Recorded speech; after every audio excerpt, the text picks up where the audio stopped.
श्री गणेशाय नमः।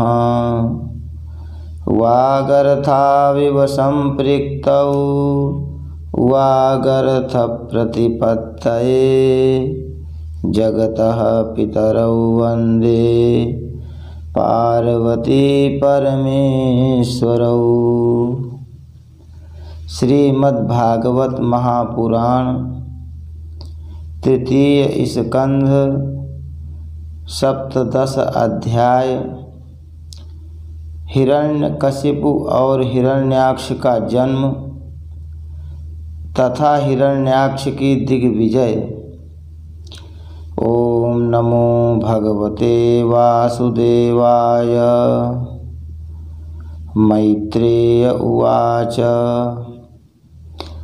निशम्यात्मभुवा गीतं कारणं शङ्कयोज्झिताः ततः सर्वे न्यवर्तन्त त्रिदिवाय दिवौकशः।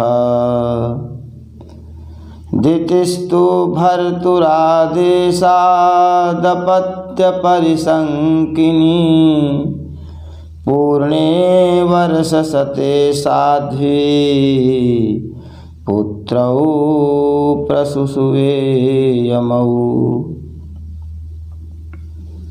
श्री मैत्रेय जी ने कहा, विदुर जी, ब्रह्मा जी के कहने से अंधकार का कारण जानकर देवताओं की शंका निवृत्त हो गई और फिर सब स्वर्गलोक को लौट गए आए। इधर दिति को अपने पतिदेव के कथनानुसार पुत्रों की ओर से उपद्रवादि की आशंका बनी रहती थी। इसलिए जब पूरे 100 वर्ष बीत गए तब उस साध्वी ने 2 यमज जुड़वे पुत्र उत्पन्न किए। उनके जन्म लेते समय स्वर्ग, पृथ्वी और अंतरिक्ष में अनेक उत्पात होने लगे, जिनसे लोग अत्यंत भयभीत हो गए।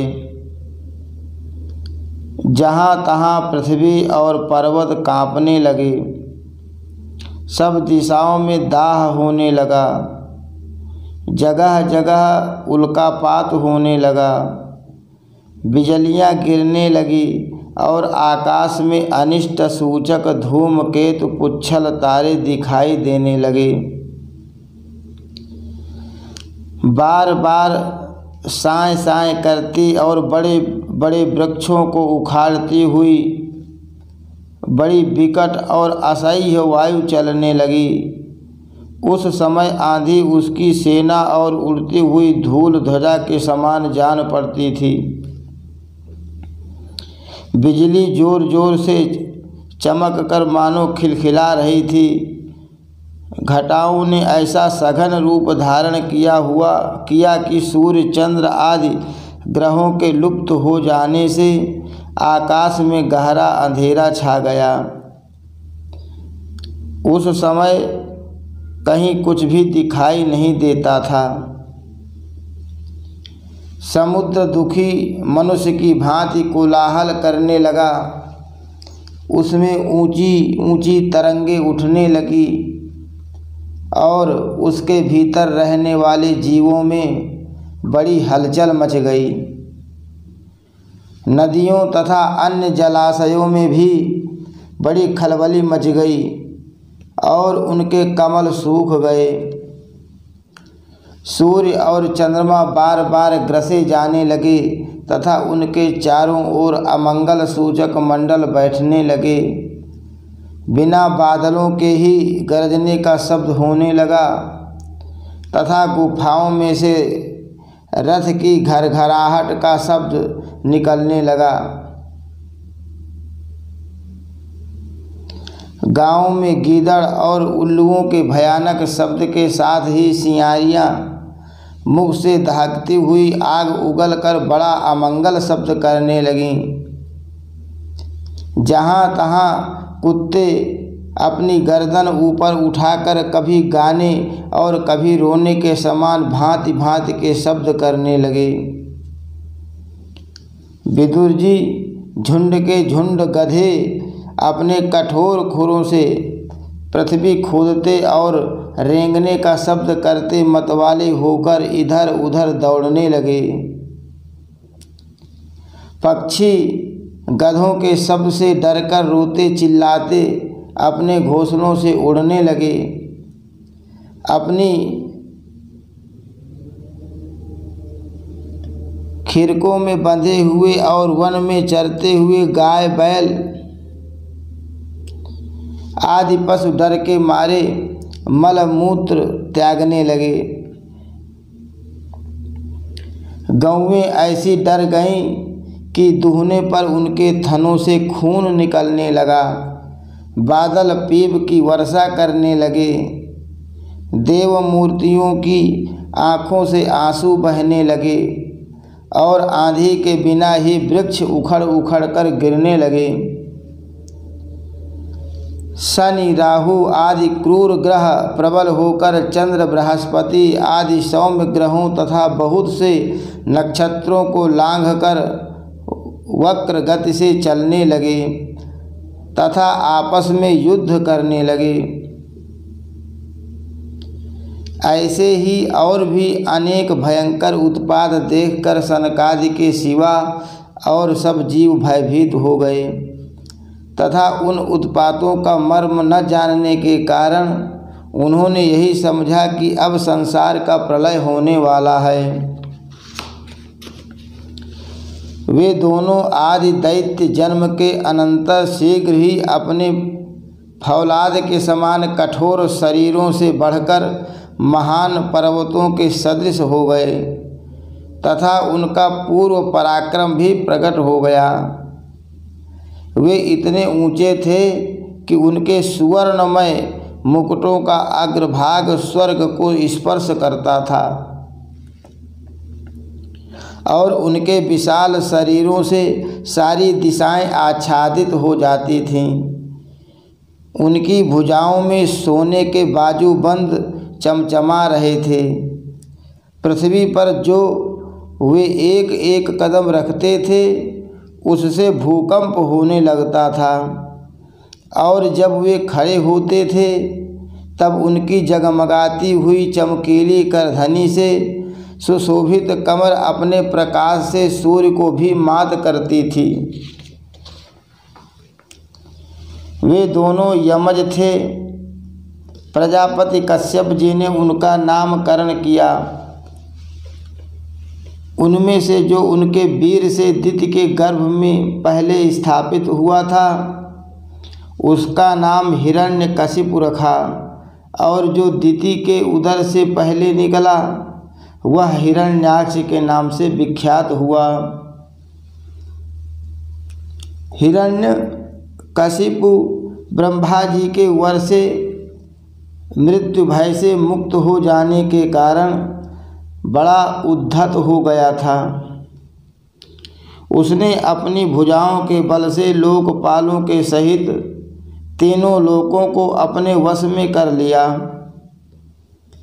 वह अपने छोटे भाई हिरण्याक्ष को बहुत चाहता था और वह भी सदा अपने बड़े भाई का प्रिय कार्य करता रहता था। एक दिन वह हिरण्याक्ष हाथ में गदा लिए युद्ध का अवसर ढूंढता हुआ स्वर्गलोक में जा पहुंचा। उसका वेग बड़ा असह्य था। उसके पैरों में सोने के नूपुरों की झनकार हो रही थी। गले में विजय सूचक माला धारण की हुई थी और कंधे पर विशाल गदा रखी हुई थी। उसके मनोबल, शारीरिक बल तथा ब्रह्मा जी की वर ने उसे मतवाला कर रखा था, इसलिए वह सर्वथा निरंकुश और निर्भय हो रहा था। उसे देखकर देवता लोग डर के मारे वैसे ही जहाँ तहाँ छिप गए, जैसे गरुड़ के डर से सांप छिप जाते हैं। जब दैत्यराज हिरण्याक्ष ने देखा कि मेरे तेज के सामने बड़े बड़े गर्वीले इंद्रादि देवता भी छिप गए हैं, तब उन्हें अपने सामने न देखकर वह बार बार भयंकर गर्जना करने लगा। फिर वह महाबली दैत्य वहाँ से लौटकर जल क्रीड़ा करने के लिए मतवाले हाथी के समान गहरे समुद्र में घुस गया, जिसमें लहरों की बड़ी भयंकर गर्जना हो रही थी।